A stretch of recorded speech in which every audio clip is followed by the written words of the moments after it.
Jaksa hari ini telah membacakan replik atau tanggapan atas pledoi Putri Chandrawati dan Richard Eliezer.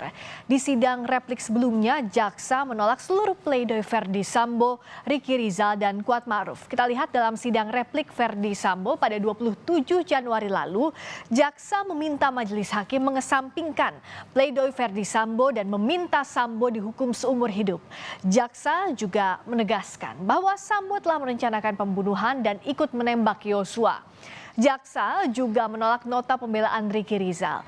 Dalam replik, Jaksa menyebut Ricky telah mengetahui rencana pembunuhan terhadap Yosua saat dipanggil Sambo di rumah Saguling. Dan pledoi Kuat Ma'ruf saudara juga ditolak oleh Jaksa penuntut umum. Jaksa menyebut Kuat tidak memiliki motif pribadi, namun ia telah lama bekerja pada Verdi Sambo sehingga akan menuruti semua kemauan Sambo.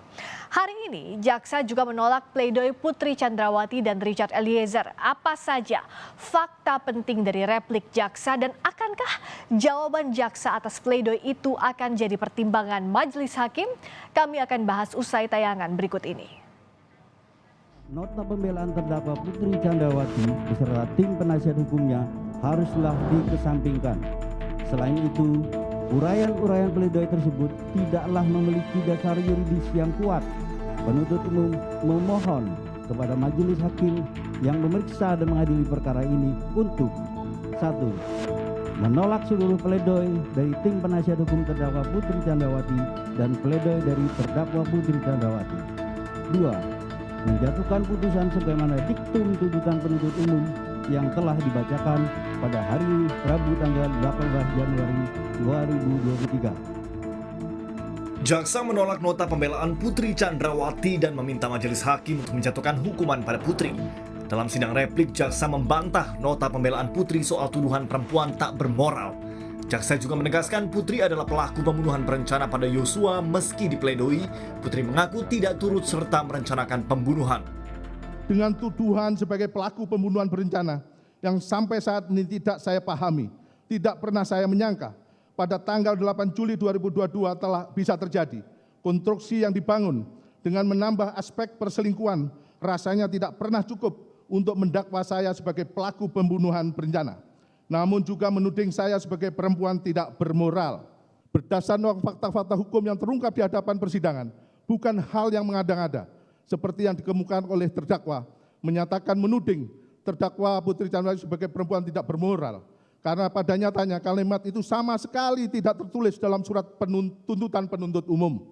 Penuntut umum hanya berdasarkan pada fakta hukum yang menunjukkan terdakwa Putri Chandrawati adalah salah satu pelaku pembunuhan berencana. Meskipun terdakwa Putri Chandrawati tidak memahami atau pura-pura tidak memahami apa itu pembunuhan berencana.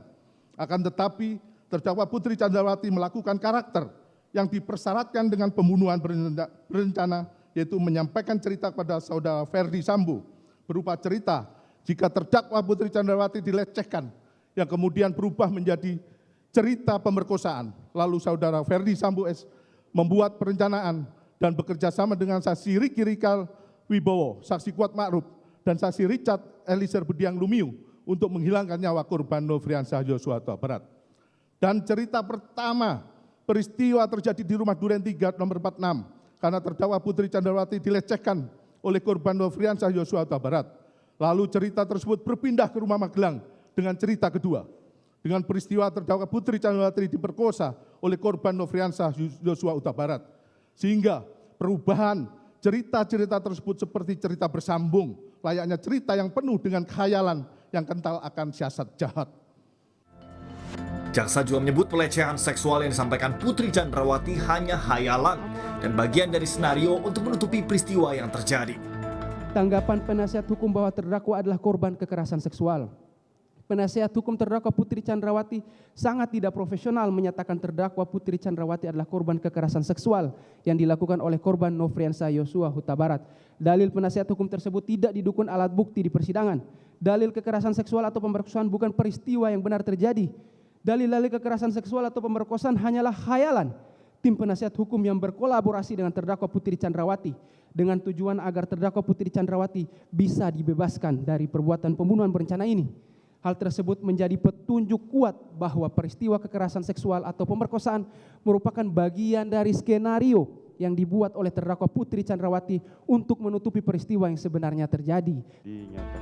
Sebelumnya, jaksa telah menuntut Putri Chandrawati dengan hukuman 8 tahun penjara.